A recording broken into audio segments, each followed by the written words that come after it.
Good afternoon, everybody. My name is D.A. King. We're going to do a very short press conference today. The focus will be the fact that in 2006, we passed a law here in Georgia called the Georgia Security and Immigration Compliance Act. Essentially a law saying that here in Georgia, we have to obey and help enforce existing federal immigration and employment law. The reason I am here today at the deep end of the pool is because that law is being laughed at by most every local elected official in this state. The law is being ignored. I'm going to outline that. I'm very, very grateful for the elected officials behind me having taken time out of their busy day today. I will not make this a long event, but I do ask for 15 minutes to make my point. Before I get to that, I want to make it clear I am president of the Dustin Inman Society.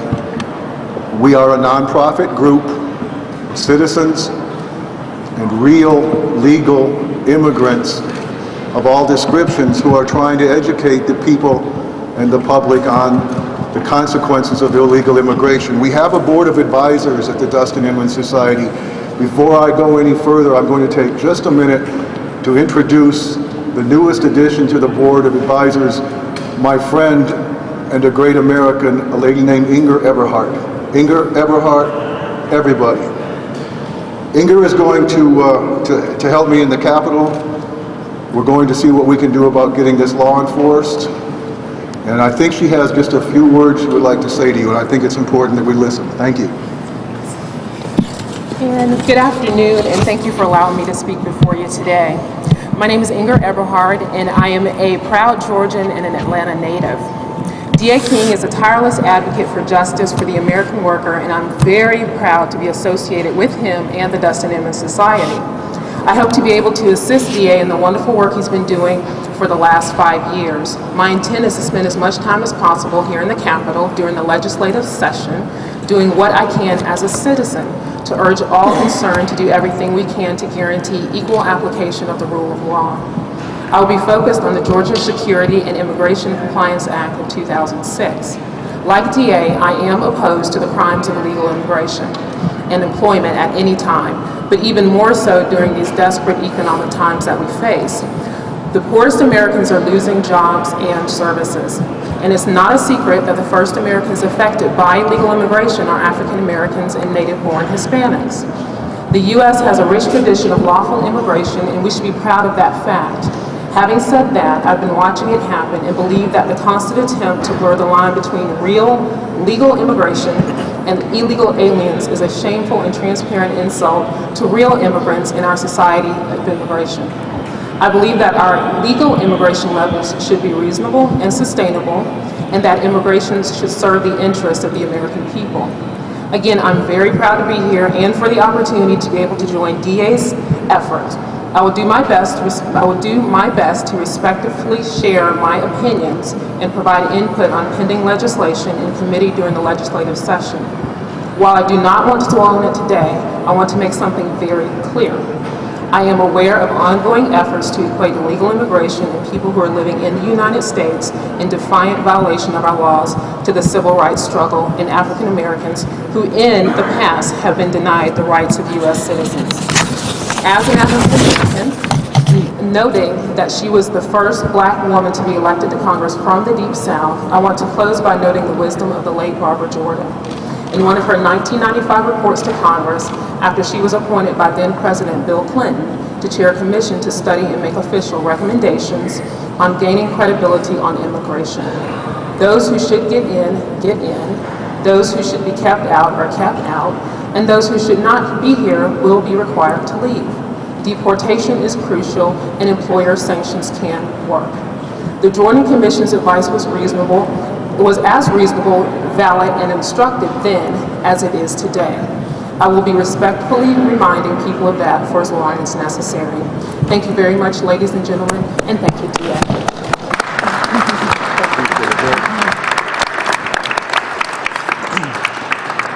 Pretty radical stuff. Thank you very much, Inger. Okay, I've explained the Dustin Inman Society. I want to make something else very clear. My adopted sister is a real legal immigrant. Inger hit it pretty well when she talked about immigration. I want to make something crystal clear in that no reasonable person I've ever met, including myself, blames anybody for wanting to live and work in the United States. But neither do we have anything to apologize for when it comes to immigration. As a nation, we take in more than 1 million immigrants every year, more than any other nation on the planet. I think a goal for a lot of people who are against enforcing our immigration laws is to have totally open borders, and it would serve everybody's purposes very well if they would find the courage to admit that.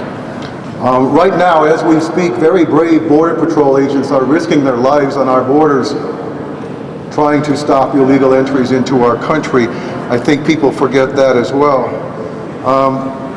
I remember when Senate Bill 529, the Georgia Security and Immigration Compliance Act, was being legislated and went through committee. There were rallies, protests, marches of all descriptions from people of all walks of life who did not want this to become law because they profit in various ways from the organized crime that is illegal immigration. I don't think people fully understand the fact that these people won. The law passed, but it's not being enforced. The very far left fringe, the un-American element in our state has been successful in deterring the enforcement of the Georgia Security and Immigration Compliance Act. I have learned how boring it can be to try and explain this law to people, but I've also learned how few people understand the law. So just one small part of it requires that an e-verify system that verifies employment eligibility be used by every public employer in this state and most of their contractors. On July 1st, that will be all of their contractors. That is not happening. More importantly to me, or just as importantly, Section 9 of the law requires that all applicants for public benefits verify their eligibility through a two-step process, that being swearing on an affidavit to either lawful alien status or being a U.S. citizen. That affidavit is supposed to be collected by every agency in this state that administers public benefits. That is not happening. Having collected the affidavit, if it was being done, these local governments are supposed to verify it using an available federal database called the SAVE system. There's 159 counties in Georgia. There are 535 cities in Georgia. The list of users of this SAVE system that is mandated by law numbers 12. 12 agencies in this state are using the SAVE system. They are listed on 3 pages of notebook paper. This is clear defiance of the law. I was here and lobbied for the bill. I never dreamed that it would be the local governments in Georgia that would refuse to comply with the bill or the law. I'm hoping to make that very, very public and rectify it. A good example of what's happening, while we are getting ready to cut our budget and try to find 10% in our budget, we are paying for K through 12 education for people who have no legal right to be in this country and their dependents. We are paying for health care for people who have no legal right to be in this country and their dependents. The correct name for people who are in this country with no legal right to be here is an illegal alien. While we are trying to find room in our budget to provide the services and benefits and protections to Americans in their own country, we are diverting part of that precious dollar to pay for the care and education and incarceration of illegal aliens. Call me crazy, but I think we can find 10% in our budget if we enforce our laws. Nationwide, we have proven that enforcement works. Every place the law is enforced, illegal aliens migrate out of that community. We need to be in the forefront of the nation again. We passed a law, now we need to actually enforce that law. I'm going to give you a good example, and that is the city of Atlanta. The city of Atlanta is not using the affidavit or the SAVE system. They're not on this list. Part of the law describes what a public benefit is, and that includes the words commercial license. A commercial license, ladies and gentlemen, of the media is a public benefit, and a business license is a commercial license. What is happening right now is that anybody who is able to escape apprehension at our borders when they cross it illegally can make it to Georgia and be rewarded with a license to do business. This is wrong, and we're going to try to change that. The city of Atlanta not only is not in compliance with this law, but they are in compliance with their own ordinance of 2004 that mandates acceptance of a Mexican government-issued identification card called a matricula consular card. It's a photo ID for people who can't get real ID. It is needed only by illegal aliens. I have a quote here from the mayor of Atlanta in 2004 when she began acceptance of this. Why are we doing this? Mayor Franklin's quote, "It helps to promote public safety and public health by allowing Mexican nationals to access services." That is very contradictory to the quote from the governor of Georgia, Sonny Perdue, when he signed the law in 2006. It said, "It's our responsibility to ensure that our famous Georgia hospitality is not abused, that our taxpayers are not taken advantage of, and that our citizens are protected." I fully agree with the governor, and I respectfully disagree with the mayor of Atlanta.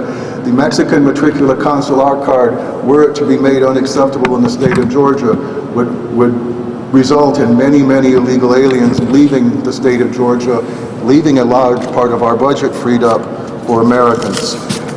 I am told that illegal immigration is no longer a hot issue, that the real issues now are health care